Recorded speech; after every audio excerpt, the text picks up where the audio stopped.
आज मैं प्रेम क्या होती तो पक्का मैं आज जेल के अंदर होती। हमको न्याय नहीं मिलेगा तो हम जाएंगे एसपी ऑफिस। मेरा ये एक शब्द है कि हाँ मैं प्रेम का एक भाभी है कि हम उसकी भाभी हूँ। पोल खुलने के बाद दोनों भाभी लगी रोने। लैंग्वेज जो होता है ना कितना गंदा घटिया होता है ना कि क्या बता, अगर मिल जाते वो ना तो उनको अभी इतना मार मारते उनको समझ में आता किसी महिला के साथ पड़े हैं हम। जो करना हो जो, क्योंकि आप उसका मुकदमा हर एक थाने पर आप देख लीजिए कहीं। आज के बारे में भैया हम लोग पहले से कुछ नहीं जानते थे, थाने से बात किया कि ऐसा कुछ नहीं है। वो लोग गाली देते हुए उनको बोले हैं कि वो साला पैसा मांग रहा है, जिसे बहुत भद्दी भद्दी गाली पैसा मांग। भारत में मीडिया पहले लोकतंत्र का चौथा स्तंभ हुआ करता था। वो जो दबाए जाते थे, जहाँ जुल्म होता था उनकी आवाज़ उठाता था, लोगों तक पहुँचाता था। लेकिन अब इसका सीधा उलट हो गया है। अब मीडिया के जो छोटे छोटे बंधु हैं, जो पत्रकार बंधु हैं, वो अपनी टीआरपी पाने के लिए, अपने व्यूज़ बढ़ाने के लिए, लोगों को अपनी ओर जोड़ने के लिए कुछ भी खबर चला देते हैं, कुछ भी दिखा देते हैं, जो कि कतई ठीक नहीं है। मैं आपको बताऊं, दातून बेचकर महाकुंभ से वायरल लड़का जो कम पढ़ा लिखा है, बहुत ज़्यादा शिक्षा नहीं है, आप समझ सकते हैं, लेकिन फिर भी कैसे अपनी पर्सनल लाइफ को प्राइवेसी रखते हुए सबको बता रहा है। और कुछ लोग बहुत पढ़े लिखे होंगे, समझदारियां भी होंगी, शोहरत भी मिल गई है, करोड़ों फॉलोवर्स आपके पास हैं, लेकिन ऐसी हरकतें कर रहे हैं जहां चारों तरफ बू हो रही है। मैं आपको बताना चाहूं, हालांकि वो सफाई आकर अपने चैनल पे सफाई दे गए कि ऐसी बात नहीं है, ये था, वो था, ऐसा था, फलाना था, फलाना था। भैया आपको समझना चाहिए कि आप एक बड़े जगह पर आप चले गए हैं, छोटी हरकतों से बचना चाहिए। ठीक है, आपने पहले भी इंटरव्यू लिया है, बाद भी इंटरव्यू लिया है, शिवानी प्रकरण में भी लिया है, तो क्या वो भाभी हैं? अगर आप ये सफाई देना चाहते हैं ये कह के कि रिश्ते में किसी का कोई भाभी लग सकता है, ये वो फलाने फलाने, तो किसी की गरिमा को ठेस ना पहुंचाई जाए। मैं आपको बताऊं, आकाश यादव बरसठी थाने में जाता है, रिपोर्ट भी दर्ज करवाता है बाकायदा कि हमारे नाम को जो है बदनाम करने की कोशिश की जा रही है, हमारी छवि को धूमिल करने की कोशिश की जा रही है। इस पर बरसठी थाना क्षेत्र के दरोगा और वहाँ के जो ग्राम प्रधान हैं, उन सभी ने मिलकर ये सांत्वना दिया और सम्मानित भी किया आकाश यादव को। वो आकाश यादव जो अपनी मेहनत, लगन और कार्यशैली के आधार पर आज पूरे भारत में चल रहा है।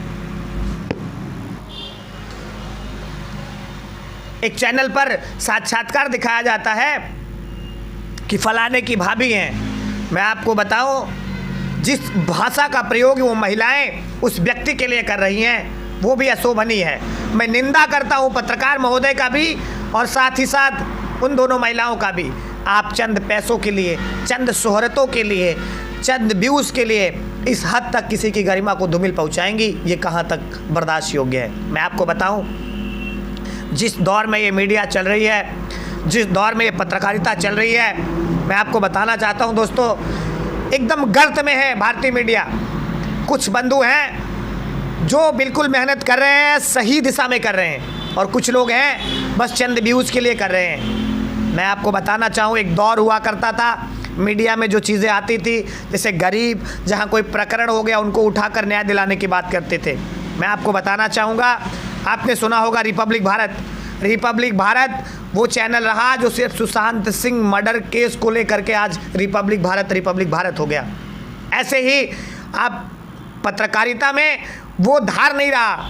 आप जिस गरीब के बारे में सोच ले कि नहीं इसको न्याय दिलाना है, किसी हक की आवाज़ उठाओ।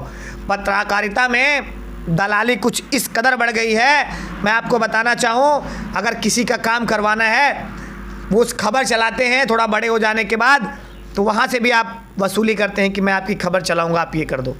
कितना निंदनीय है। मैं हतप्रभ हूँ, निराश भी हूँ वो आकाश यादव को लेकर के। और उन देखिए, मुझे पता है कमेंट बॉक्स में कुछ लोग आएंगे, मुझे ज्ञान देंगे कि आप भी पत्रकार हैं, आप भी ऐसा करेंगे, वो करेंगे, ऐसा करेंगे तो कैसा। ठीक है, मैं आपके साथ खड़ा हूँ, लेकिन मैं सही के साथ। क्या आपको नहीं पता था कि वो सच में उनकी भौजी नहीं है? अरे उनकी भाभी, सच्ची भाभी को तो आपने इंटरव्यू लेने ही नहीं पाओगे, क्योंकि वो एक समझदार घर का लड़का है, वो अपने परिवार को बीच में नहीं लाएगा, कोई भी हो। मैं उन महिलाओं से भी कहना चाहूँगा कि शोहरत के लिए किसी भी हद तक गिर जाना ये ठीक नहीं। मैं आपको बताना चाहूँ, महाकुंभ से दातून बेच कर आया आकाश यादव, ना सिर्फ मान सम्मान बल्कि शोहरत बहुत अच्छे से बना रहा है। हर बात में वो कहता तो है कि आज मैं जो भी हूँ अपनी गर्लफ्रेंड की वजह से हूँ, लेकिन कभी बातों में जिक्र नहीं किया वो कहाँ की है, कैसी है। ये होती है पर्सनल लाइफ को प्राइवेसियल बनाना। कितने लोग शोहरतों में आकर के, भावनाओं में आकर के बह जाते हैं, लेकिन मैं सलाम करता हूँ ऐसे आकाश यादव का जो अपनी प्राइवेसी बना के रखा है। और कुछ चंद लोग जो प्राइवेसी की बात तो छोड़िए, मैं कुछ कहना नहीं चाहता, संभल कर बोलना चाहता हूँ, लेकिन आप एक बड़े जगह पहुँच गए हैं। आप इस बात को समझिए, आपको करोड़ों लोग देखते हैं, आपका व्यू लाखों में जाता है, आप क्यों नहीं समझते ऐसा? वो चंद व्यूज के लिए किसी का भी खबर किसी को चला दोगे, कितना ट्रस्टेड पाओगे? अब एक बार अगर ये लोग जान जाते हैं, मीडिया जनता सब समझ जाती है आपके व्यवहार को, और कई ऐसी चीज़ें आपत्तिजनक खबरें मुझ तक आई हैं जो आप पर लगे हैं। विवादों में रह करके आप ये चीज़ें नहीं कर सकते। खैर, मैं क्षमा चाहूँगा, मेरे शब्द अगर आपको चुभते हैं तो आगे से ऐसा नहीं करिएगा। नमस्कार।